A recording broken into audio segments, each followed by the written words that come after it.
The story takes place in an American city in the year 2012. The story began when Jesse's family decided to move from their old house in the suburbs to the city center. At first, the matter was difficult for Jessie, especially since she was sad about parting with her friends at her old school. But fortunately for her, she met new friends and quickly became close to them and began to adapt to the new life. Jessie was a single girl. Her mother did not have children after her because during pregnancy, she was exposed to many health complications, and this prevented her from having children again after Jessie. Throughout her years, Jessie was a calm and obedient girl. She is very sensitive, which is why her family treated her with care all the time. One day, while eating lunch at school, Jessie was sitting with her friends, but without warning, she went into a seizure. Her appearance was terrifying to everyone around her, and the nurse at the school tried to help her, but she couldn't. So the school was forced to contact Jessie's family, as well as call the emergency services to save Jessie. The seizure lasted for more than an hour, and after it ended, Jessie returned to normal. The doctor treating Jessie was keen to conduct many tests on her in order to find out the cause of the problem. Why Jessie experienced that sudden seizure. However, after he underwent all the medical examinations and procedures, he was unable to reach anything. Jessie returned again to school and to her friends, and everything was completely normal. But one day, Jessie arrived at school and found many girls crying. Sadness was evident on the faces of everyone in the school, even the teachers. When Jessie asked her friend Sarah what had happened, Sarah told her that one of their classmates at school had committed suicide. Jessie asked her who that girl was, and Sarah told her that her name was Chloe. And here Jessie remembered her. She was her classmate in more than one class, and even though she was not her friend, she felt sad about what happened to her. Jessie tried to focus on her lessons, despite Chloe's complete control over her thoughts. But with difficulty, she was able to finish her school day and even her homework when she returned home. In the evening, Jessie went to sleep as usual, and after she slept in her bed, she saw Chloe standing in front of her bed and extending her hand to her as if she was asking her to go with her.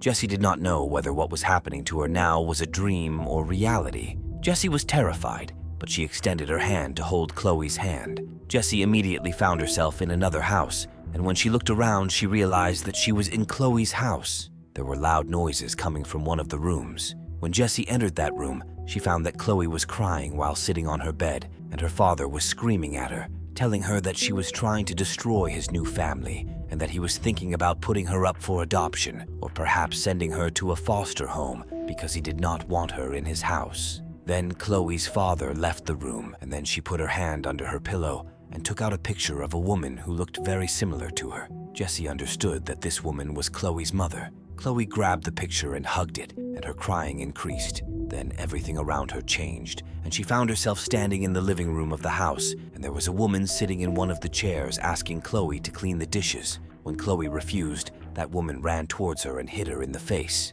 At that time, Chloe fell to the ground crying. That woman, who appeared to be her stepmother, threatened her that if she told her father anything, she would make her regret it. Jessie woke up, or perhaps regained consciousness, feeling very sad. The next morning, Jessie went to school and told her friend Sarah about that strange vision or dream she had yesterday. Sarah tried to calm her down and tell her that she might have dreamed of Chloe because she thought about her a lot. Jessie tried to believe what her friend was saying and tried to forget Chloe for a while. But unfortunately, on the evening of the same day, Chloe came again to Jessie's room and extended her hand to her like the previous time. And here Jessie extended her hand and grabbed Chloe's hand without fear. And then she found herself in Chloe's room that she had visited the previous time and found that Chloe was standing to adjust the curtains placed above the window. Chloe was standing on one of the high chairs, and then her stepmother entered her room and then pushed her forcefully out the window, and Chloe fell. The stepmother looked out the window as if to make sure that Chloe had actually fallen, and then she left the room and returned to her room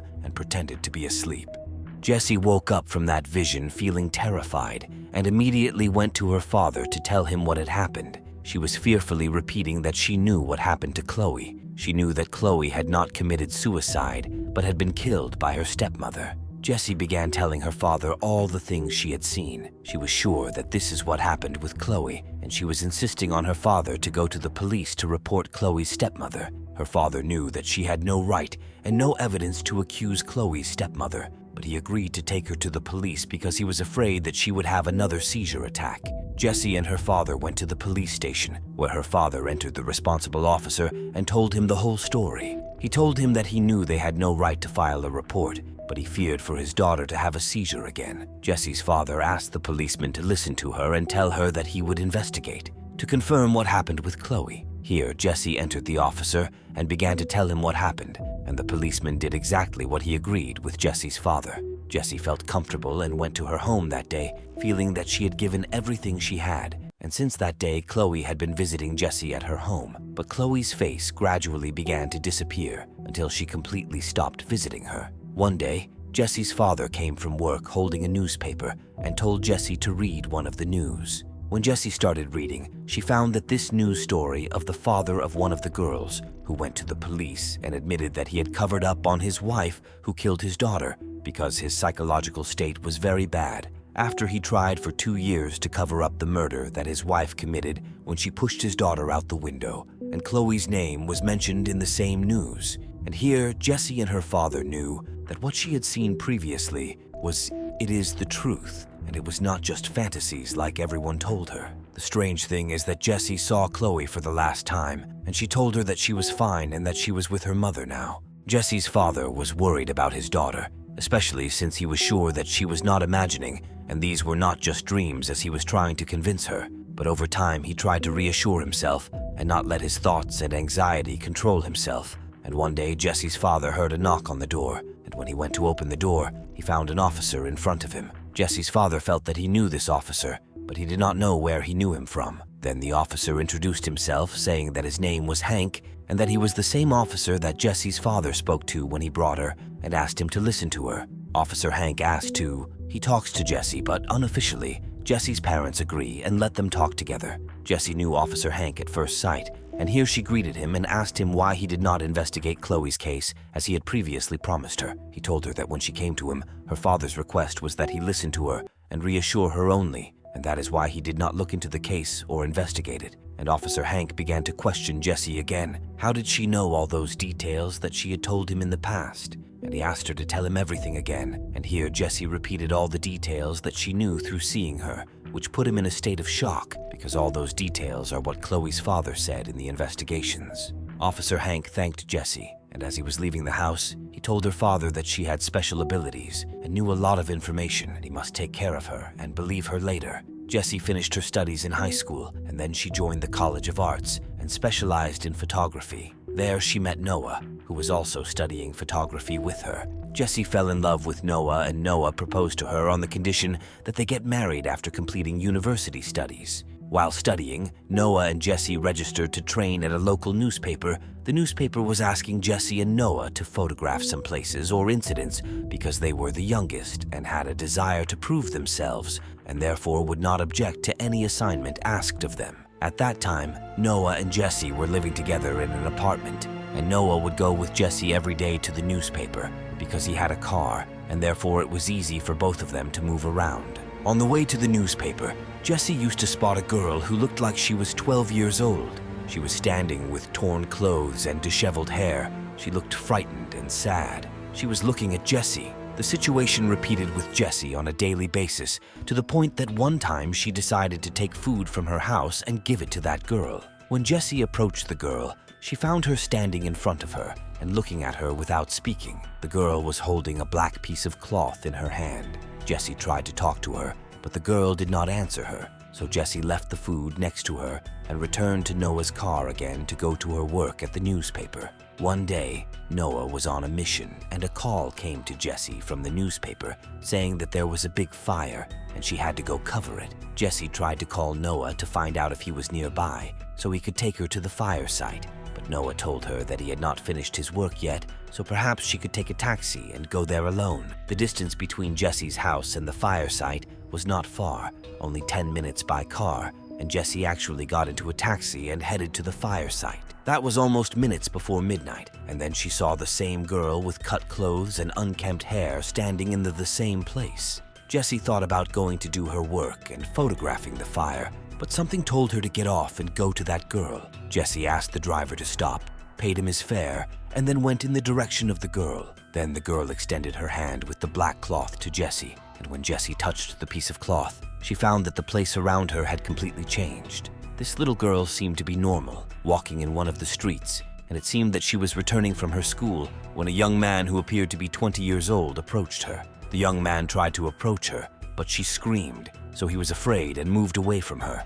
After that, everything changed. The girl was heading towards one of the supermarkets when the same young man stopped her again, and here he asked her to come with him. When the girl tried to scream, the young man took out a knife from his pants and threatened her, and then 2 other young men appeared behind him who appeared to be his friends. The 2 young men were riding in a car. They stopped right in front of her, and here the first young man grabbed her and pushed her into the car. The car immediately moved towards one of the areas where crimes are common, and here the 3 young men began to assault the girl. But she was resisting, and when she scratched one of them and tore his shirt, the first young man got up. By stabbing her, the girl fell dead, so the 3 of them took turns raping her. Jessie discovered that the cloth in the girl's hand was the shirt of one of the 3 who had assaulted her, and then she saw the 3 throwing her into the back garden of the abandoned house and covering her with piles of garbage and fallen leaves. Jessie forgot everything about the fire and her work, and immediately went to the police station and reported a murder. She showed the police the exact location of the body and also described the perpetrators. When she went with the police to the specified place, they actually found the body of the little girl. Everyone returned to the station to complete the investigations, and when the officer asked Jessie, how did she know all that information? She was unable to say anything. She said she knew it from her own source, but the officer was not convinced by this answer and threatened her to tell him where she got all that information from, or she would be accused of complicity in the crime. She asked for Officer Hank. She said she will only talk to him. Another officer told her that Officer Hank was on leave and would not be able to come, but in the face of Jessie's insistence, the officer investigating Jessie decided to call Officer Hank, who as soon as he heard Jessie's name, told them that he would come to the police station immediately. It was 1:30 after midnight, and Jessie noticed that her phone had not stopped ringing. Jessie answered, and the caller was Noah, whose voice was clearly frightened. He asked her where she had gone, so she told him that she was at the police station to make a report and reassure him that she was fine. Immediately, Noah went to her and began asking her what was going on, but she told him that she would tell him everything as soon as she left the police station. Noah agreed with what she said and told her that the newspaper was constantly calling her because she did not go to the fire site and that he went instead of her and filmed, but he felt worried and could not go to his house before he checked on her. Finally, Officer Hank arrived at the police station and began talking to Jessie, who told him everything. Here, Officer Hank thought of making up a lie that would convince the officer that Jessie had nothing to do with the crime without mentioning that she had special abilities because he realized that no one would believe him. Here, Hank decided to tell the officer that Jessie was on her way to work when she saw what happened with the girl, but she felt afraid to report the criminals because someone knew that she saw what happened, and that is why she was hesitant to report until today. Jessie confirmed what Officer Hank said, and the investigator allowed her to go. Jessie thanks Officer Hank profusely, and Officer Hank asks her to come to him later so he can talk to her. Then she went home. When Jessie left the police station, she began to tell Noah everything that had happened to her and about the strange things she saw that she later knew were true, but it seemed that Noah felt afraid of her and decided to leave her and leave the house in which he was staying with her. He even left his internship at the newspaper. Jessie felt sad, but she realized that this might be difficult for Noah to comprehend, and therefore she could not blame him. A week after submitting the report, the police department summoned Jessie again to identify one of the suspects. Here, Jessie easily identified him. The criminal collapsed and began to confess everything. When the officer asked him about the other 2 young men, the criminal told him that they had already died from a drug overdose. After a while, Jessie went back to normal between school and work, and every now and then she would pass by the same place where she'd seen the little girl, but she would never see her again. On one of the days off, Jessie called Officer Hank and asked him about a suitable time for him so she could come to him as he had asked her. And here he told her that the day was appropriate, and indeed she went to him. And there, Officer Hank welcomed her very much and began talking to her and asking her about this vision that she was seeing. Officer Hank tried to reassure her that his conversation with her was friendly, not an investigation, and there was no need to be afraid. Jessie began to tell him that she did not know why she was seeing these things. If it were up to her, She would not have chosen to see all these tragic, unfortunate things, but every time she saw these visions, she felt that she was offering help people who need it. Officer Hank tried to get to the root of this ability, so he asked her if she had ever seen anything strange during her childhood. And here, Jessie confirmed that she had lived a normal, happy childhood in which there was nothing strange. She does not remember anything strange or mysterious that happened to her, but she is certain that everything that happened to her occurred after the seizure she had while she was in high school. Years passed and Jessie graduated from college and began working in another magazine,